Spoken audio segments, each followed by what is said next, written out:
Alhamdulillah, salatu wassalamu ala rasulillah. La hawla wa la quwwata illa billah wa ba'd. Pertanyaan: bolehkah bermakmum kepada imam yang masbuk? Butuh dalil enggak? Butuh contoh dari para sahabat enggak? Jelas butuh. Jelas butuh. Karena ini ibadah mahdhah, kan?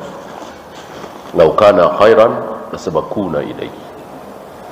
Kalau ini benar, tentu sudah pernah dilakukan oleh para sahabat. Mana riwayat? Mana? Hatu burhanakum in kuntum shadiqin. Kalau ada riwayat para sahabat melakukannya, kita ikuti. Kalau tidak, jangan. Yang ada riwayat adalah Abu Bakar disuruh oleh Rasulullah untuk bersedekah kepada orang yang baru saja masuk masjid, jamaah sudah selesai. Wahai Abu Bakar, di riwayat lain yang lebih sahih bukan Abu Bakar, ya. Maukah engkau sedekah untuk orang ini? Nah, Abu Bakar sholat lagi, mengimami orang itu. Nah, ini yang ada riwayat. Adapun masbuk dijadikan imam atau jamaah kedua, ketiga, keempat, ini tidak pernah dilakukan oleh para sahabat. Ya. Bahkan ada riwayat Ibnu Umar satu ketika masuk masjid, sholat jamaah sudah selesai.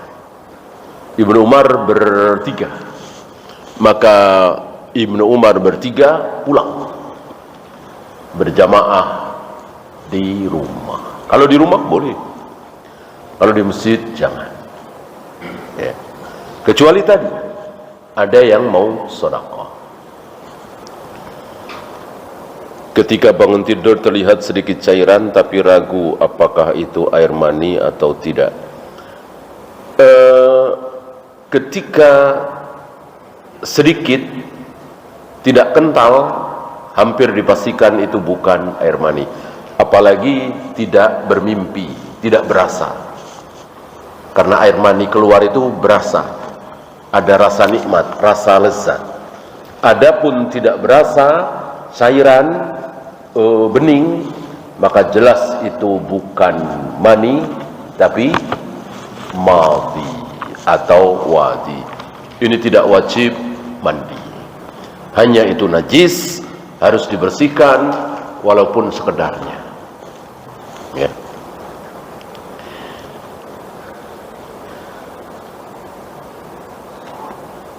Bagaimana dengan azan Jumat 2 kali? Apakah dua-duanya dijawab? Iya, iya, ya. Urusan pokoknya ada azan kita jawab. Sama dengan ada orang sedang sholat, sholatnya bid'ah, kita boleh lewat di depannya persis. Sholatnya sholat bid'ah nih, antum tahu nih, apalah Susaban misalnya atau apalah, ya. Antum tahu si fulan ini sedang sholat bid'ah, boleh kita lewat tepat di depan dia sujud? Tidak boleh, tidak boleh, walaupun sholatnya sholat bid'ah. Bagaimana cara kita menerima sesuatu yang sudah terjadi, di mana itu semua di luar sangkaan kita? Sadar. Dengan sadar, insya Allah kita bisa terima. Kita ini siapa sih? Gitu. Kita ini siapa? Allah itu siapa? Di mata Allah kita itu nggak ada apa-apanya.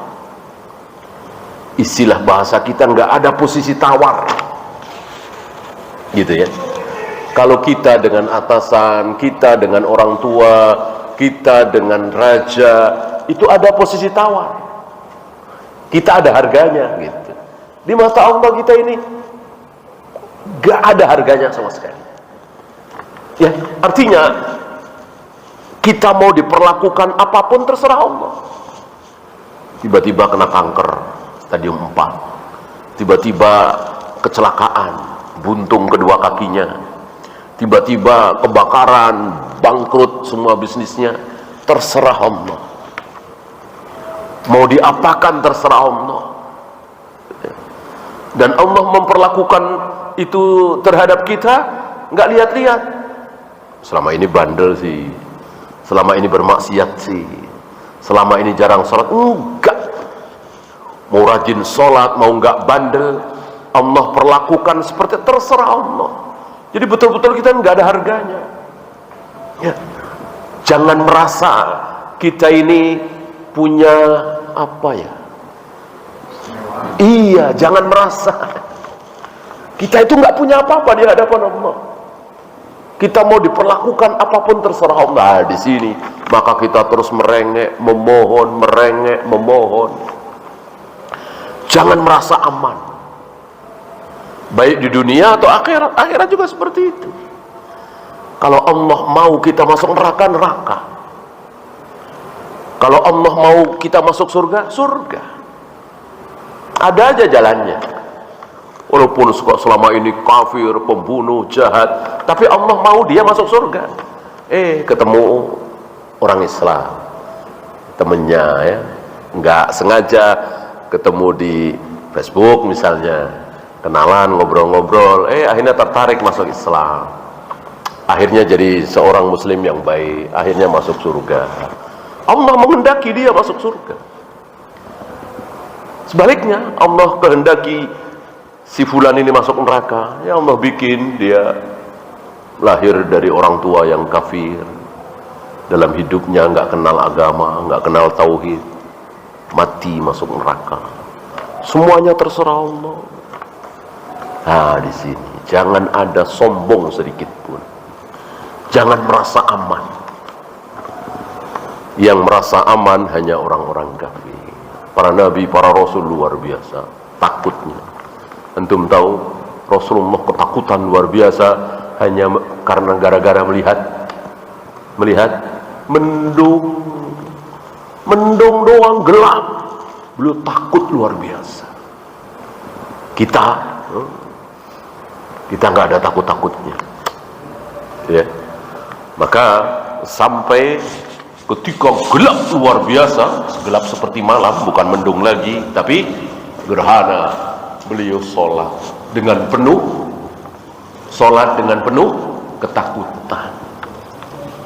Jadi sholat gerhana itu bukan seperti sholat Idul Fitri, Idul Adha, ditunggu-tunggu. Idul Fitri, Idul Adha kan ditunggu-tunggu dengan senang, dengan bahagia, senyum. Sholat gerhana tidak ditunggu-tunggu. Jadi kita nggak menunggu, tiba-tiba gelap, kita sholat dengan penuh ketakutan. Bukan ditunggu-tunggu, gelap enggak, orang mendung ya kan. Lagian nggak ada tanda-tanda, hanya melihat pengumuman di internet, televisi bahwa jam sekian terjadi gerhana, lalu kita sholat gerhana. Tentu ini menyelisihi sunnah. Nggak ada rasa takutnya, suasana gerhana nggak ada, orang mendung, ya.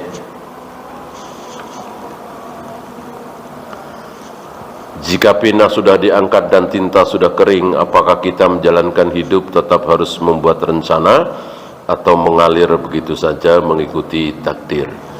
Bikin rencana, kemudian kita laksanakan. Wa idza azamta fatawakkal 'ala Allah. Setelah itu pasrah, serahkan kepada takdir. Tapi sudah kita rencanakan, sudah kita lakukan sebaik mungkin. Tidak boleh asal-asalan, udah asal-asalan sudah. Orang semuanya sudah ditulis, nggak mungkin berubah. Udah asal-asalan aja dah. Jualan di mana? Nggak usah cari pasar yang ramai, ya. Lu jualan aja di kuburan, ya. Kalau memang laris, takdir laris. Nggak bakalan berubah, ya. Jualan di tengah hutan gitu kan, nggak usah pakai internet segala macam. Ini jahil, ya. Jadi tetap rencana, kemudian yang matang, kemudian dilaksanakan sesuai dengan sunnatullah. Habis itu kita tunggu takdir, gitu ya. Ketika semuanya sudah dijalankan sesuai prosedur, sesuai sunatullah, kok tidak laris, tidak laku, gagal. Nah, inilah takdir. Apakah kita bisa tahu kalau tauhid kita sudah bagus sesuai Rasul dan para sahabat? Iya, dengan ilmu. Dengan ilmu. Kan tauhid itu ilmu. Itu. Apakah Rasulullah meyakini Allah bersemayam di atas arsy? Kan ilmu itu. Apakah Rasul dan para sahabat meyakini bahwa Allah menghadapkan wajahnya ke wajah orang yang sedang sholat? Apakah setiap sepertiga malam Allah turun ke langit dunia? Rasul dan para sahabat meyakini bahwa kelak Allah akan menggulung langit dengan tangan kanannya. Rasul dan para sahabat meyakini. Itu semua kan dengan ilmu. Kita ikuti Rasul dan para sahabat. Tanpa ilmu kita tidak tahu. Ilmu qala Allah wa qala Rasul ala fahmi sahabat. Qala Allah wa qala Rasul ala fahmi sahabat. Wallahu a'lam. Habis? Silakan. Assalamualaikum. Tadi Ustaz mengatakan dan asroka ada nama. Kalau kamu berbuat baik maka aku sama. Jadi contohkan seorang yang menyembah kuburan. Kita minta kuburan. Ya. Itu kategori yang saya pahami, apabila orang tersebut meyakini bahwa kuburan yang memberikan dia rezeki atau memberikan dia apa yang dia inginkan, maka itu syirik besar. Itu yang saya pernah lakukan. Tapi kalau dia yang meyakini bahwa tetap Allah cuma itu sebagai perantara, maka itu kata Nabi syirik kecil. Nah, itu yang saya pahami dari manusia. Iya. Ini menjadi pembahasan para a'immah. Ya. Apakah ada seorang muslim yang paling bodoh sekalipun ketika muslim, ya, bukan kafir, ketika dia minta hujan, ketika dia minta rizki kepada orang yang sudah mati, lalu dia yakin bahwa yang menurunkan hujan, memberikan rizki adalah mayat itu, bukan Allah? Saya kira tidak ada, ya. Saya kira tidak ada, ya, sebodoh-bodoh seorang muslim. Tentu dia meyakini bahwa Allah lah yang memberikan rizki, Allah lah yang menurunkan hujan, cuman lewat si mayat ini. Gitu. Apakah ini syirik? Jelas. Ya, cuman itu tadi khilaf banal ulama, apakah akbar, apakah asghar. Ketika kita sampaikan kepada kaum muslimin, ini asghar, ini asghar, ini kecil, ini berbahaya. Ya. Sekecil apapun syirik adalah sangat berbahaya. Maka tetap kita peringatkan kaum muslimin, jangan sampai berbuat syirik sekecil apapun. Sekecil apapun. Bahkan kata Nabi, man 'allaqa tamimatan, hanya sekedar menggantung-gantungkan sesuatu. Menggantung-gantungkan sesuatu yang dengan perantara gantungan ini Allah menyelamatkan kita, Allah memberikan rizki kepada kita, itulah syirik, ya. Karena sesuai dengan nama syirik. Syirik itu apa sih? Nah, menyekutukan, disekutukan, disamakan, disejajarkan antara Allah dengan jimat itu, antara Allah dengan orang soleh yang sudah mati itu, antara Allah dengan malaikat dan seterusnya. Hakikat syirik seperti itu. Maka ketika orang mengatakan nggak ada urusan dengan Allah, hujan itu ya bukan Allah yang, ya bukan syirik, udah kufur gitu, ya. Makanya tidak menyekutukan lagi, memang dia nggak percaya dengan Allah. Justru kita peringatkan kaum muslimin, jangan sampai ada keyakinan bahwa Allah itu bisa sejajar dengan jimat, nabi, malaikat, orang soleh, gitu ya. Wallahu a'lam. Habis? Dalam syariat Islam kan ada kaidah lebih mengutamakan yang yakin ketimbang yang ragu, meninggalkan keraguan gitu tadi. Ya. Seperti contoh misalnya kalau misalnya kita sudah wudu, kita sholat, masih ada wudu nggak gitu? Kita kayaknya sih masih ada wudu. Kita terapkan yakin bahwa kita masih ada wudu gitu. Ya. Cuma yang jadi masalah kebanyakan dari kita itu kan nggak berbunyi kayak gitu. Artinya kalau sholat wudu dari asar, dari zuhur ke asar, taubat atau kagak, itu asar wudu. Gitu. Nah, yang mau saya tanyakan, sikap seperti itu tuh yang ada kan? Iya, keliru. Ya, keliru. Yang benar, kalau kita tidak ingat kentut apa tidak, kencing apa tidak, dan seterusnya, jangan wudu. Karena kaidah tadi,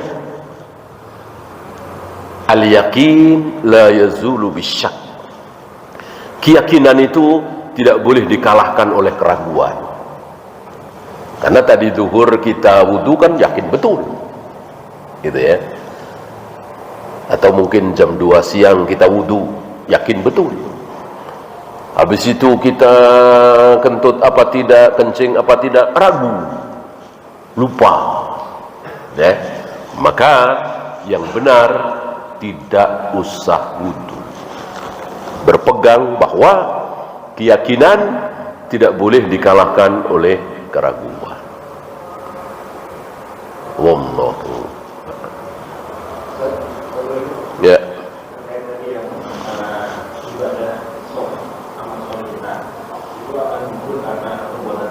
Ya.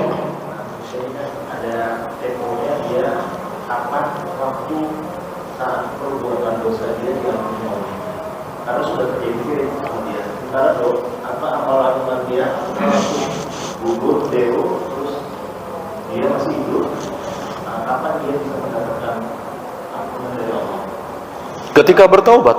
Kalau bertobat dia langsung Iya. amalan dia yang kemarin Iya. dewa masih diperlukan. Iya. Mengambil dari dalil-dalil yang ada, iya. Kembali. Kenapa? Karena orang yang bertaubat dari sebuah dosa di mata Allah, dia seperti apa? Seperti orang yang belum pernah berbuat dosa itu. Gitu. Misalnya ada pelacur, udah berzina ratusan kali, lalu dia taubatan nasuha. Maka di mata Allah wanita ini seperti orang yang belum pernah berzina. Allah lupakan zinanya itu kalau taubatnya betul-betul nasuha. Begitu pula orang yang bertaubat dari syirik. Ketika dia berbuat syirik, salat dia hapus, puasa dia hapus, baca Al-Quran dia hapus. Bagaimana ketika dia bertaubat dari syirik, betul-betul bertauhid, taubatan nasuha? Di mata Allah dia seperti orang yang belum pernah berbuat syirik. Berarti salatnya ya tidak jadi hapus, puasanya tidak jadi hapus, dan begitu seterusnya. Wallahu a'lam. Ya. Nanti karena Pak Ustaz kan kita selalu belajar syariat dari kitab lain. Kalau misalnya ada siswa perbandingan agama itu boleh Ustaz ya? Ada apa? Siswa perbandingan agama itu. Perbandingan agama? Perbandingan agama kan mempelajari kitab yang lain bukan syariat yang lain. Jangan ya, jangan. Nasihat saya jangan. Kenapa? Kita bukan Imam Ghazali. Kita tidak sehebat Syekhul Islam Ibn Taimiyah. Kita nggak ada apa-apanya dibanding Ahmad Didat. Kalau beliau-beliau iya. beliau pelajari Taurat, Injil. Kenapa?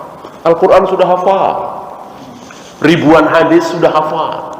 Lah kita kadang juz amma aja belum hafal. Ngapain baca-baca Lukas, Matius, Yohanes, ya, juz amma belum hafal. Ada bahkan Al-Quran belum semuanya dibaca, belum khatam istilahnya. Rugi besar, ya. Kecuali tadi Ahmad Didat luar biasa. Siapa itu? Oh, Zakir Naik luar biasa. Udah hafal Al-Quran insyaAllah beliau, ya kan. Oh, Imam Ghazali, oh, Syekhul Islam. Ini kan ulama-ulama yang tahu, banyak tahu tentang Taurat dan Injil. Tidak semua ulama, ya. Syekh Albani enggak, Syekh bin Bas enggak. Artinya sudahlah kita tahu diri, ya. Karena kita itu baru tahu sedikit tentang Al-Quran dan Sunnah. Udah habiskan waktu kita untuk Al-Quran dan Sunnah. Nggak usah sok-sokan baca Taurat dan Injil, ya. Seperti beberapa ustadz begitu, sampai khutbah Jumat buka Lukas ayat sekian, Matius ayat sekian, khutbah Jumat, ya. Ini masjid apa gereja, ya, yang bilang mama Lukas, Matius, Yohanes itu kan pendeta. Ini ustadz ngomong seperti itu, nggak pantas. Kalau debat berarti debatkan di kan banyak itu boleh. Iya, buat yang berilmu, ya, dan ilmunya sudah mumpuni, ya. Kita nggak usah, ya. Artinya untuk mendebat para pendeta, para pastor itu, orang Islam yang paling awam pun sanggup mengalahkan, ya.